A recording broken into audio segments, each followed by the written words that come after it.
ku madaxweynaha jamhuuriyadda federaalka Soomaaliya og labada gole ee baarlamaanka federaalka Soomaaliya og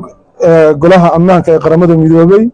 og xogayaha guud ee qaramada midoobay og gudoomiyaha midowga Afrika AU og xogayaha guud ee ururka jaamacadda Carabta og dawladda xubnaha ka ah urur goboleedka IGAD og safaaradda shisheeye ee ku sugan jamhuuriyadda federaalka Soomaaliya bayaanka Laascaanood waxa weeye taariikhdu waa 6 bishii February 2023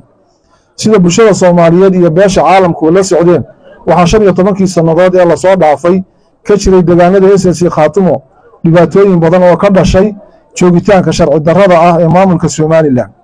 arrintaas oo keentay kacdoonka shacabka ee ku aanbaxay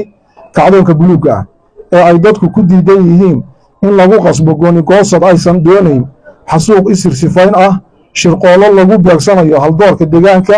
la dagaalanka iyo curyaaminta dhaqaalaha deegaanka ilaa la gaarsiiyay heer hay'adaha caalamiga ah laga hor joogsado deegaanada SSC Khaatumo intaas waxaa dheer xarig jirdilka iyo caburinta joogtada ah ee lagu hayo bulshada SSC Khaatumo ee aan ogolayn kala goynta dalka sababta darteed waxaa magaalada Laascaanood 28 bishii koowaad 2023 oo soconaya ilaa maanta oo bishu 6 tahay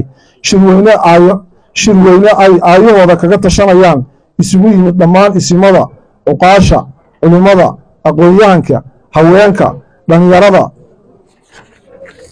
iyo qaybaha kala duwan ee bulshada wada hadal dheer iyo wada tashi iyo falanqayn qoto dheer ka bacdi waxaa ka soo baxay go'aamadan hoos ku xusan number 1 waxaan cadeynaynaa in aanan sinaba uga mid ahayn Somaliland wax heshiis ahna aanan kula gelin kala goynta dalka Soomaaliya 2 deegaanada SSC Khaatumo dad iyo dalba waxay ka mid yihiin dadweynaha jamhuuriyadda federaalka Soomaaliya waana astaan u taagan midnimada iyo wadajirka ummadda Soomaaliyeed number 3 shirweynaha beelaha SSC Khaatumo wuxuu cadeynayaa in deegaanada SSC Khaatumo lagu dhaqayo xeerka iyo dastuurka jamhuuriyadda federaalka Soomaaliya number 4 tan iyo inta la dhamaystirayo aayaka tashiga deegaanada SSC Khaatumo si waafaqsan qodobka 49aad ee dastuurka ku meelgaarka jamhuuriyadda federaalka Soomaaliya shirweynuhu wuxuu go'aansaday in deegaanada SSC Khaatumo si toos ah u tagto dawladda federaalka si waafaqsan qodobka 48aad farqadiisa labaad ee dastuurka ku meelgaarka jamhuuriyadda federaalka Soomaaliya number 5 waxaan cadeynaynaa in aanan ahayn argagixiso deegaanka iyagana aanay joogin argagixiso balse aanu nahay dadkii deegaanka lahaa oo ay Somaliland si gardarro ah ugu soo duushay isla markaana waxaanu ballan qaadaynaa sugidda nabadgelyada deegaankayaga sidoo kale waxaanu iskaashi buuxa oo amni la yeelanaynaa maamulada iyo deegaanada deriska ah number 6 dadkii lagu laayay muddadii 15 sano ahayd ee maamulka Somaliland ka talinaya deegaanada SSC Khaatumo waxaanu u aqoonsanahay inay ahaayeen xasuuq isir ku salaysan waxaana mas'uul ka ah maamulka Somaliland isla markaana waxaan cadeynaynaa in dilalka qorshaysan ay la bilaabeen imaatinka Somaliland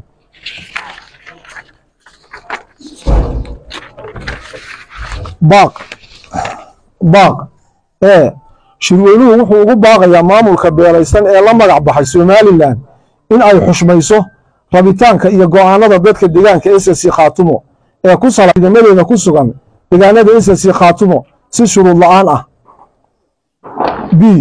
waxaan ugu baaqaynaa isimada culimada uqaasha iyo dhammaan waxgaradka reer Sheekh Isaxaaq in ay ka qayb qaataan sida ay uga bixi lahaayeen ciidamada Somaliland deegaankayaga loogana baaqsan lahaa colaad iyo cadaawad dheeraata oo saamaysa dadka walaalaha ah ee deriska ah c waxaan ugu baaqaynaa beesha caalamka iyo hay'adaha xuquuqul insaanka in ay baaritaan degdeg ah ku sameeyaan xadgudubyada maamulka Somaliland ka geysatay 15 sanadood ee la soo dhaafay deegaanada SSC Khaatumo d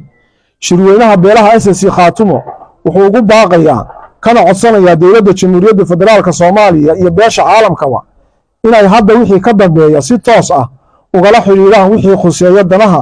SSC Khaatumo hoggaanka lagu doortay shirweynaha maadaama ay haystaan ogolaanshaha bulshada deegaanada SSC Khaatumo gunaanad shirka waxaa lagu doortay gole hoggaan oo ka kooban 45 xubnood oo ah hoggaanka rasmiga ah ee arrimaha SSC Khaatumo waxaan soo dhaweynaynaa wada hadal kasta oo nabadeed haddii Soomaaliland ciidamadeeda si buuxda ugala baxdo deegaanada SSC Khaatumo qodobada ka soo baxay shirka ka tashiga deegaanada SSC Khaatumo waa qodobo la isku raacay laguna midaysan yahay waxaa wax lagaga bedeli karaa oo kaliya kulan ay u dhan yihiin dhammaan saxiixayaasha heshiiska oo ah ismada iyo uqaasha beelaha SSC Khaatumo waa dhamaad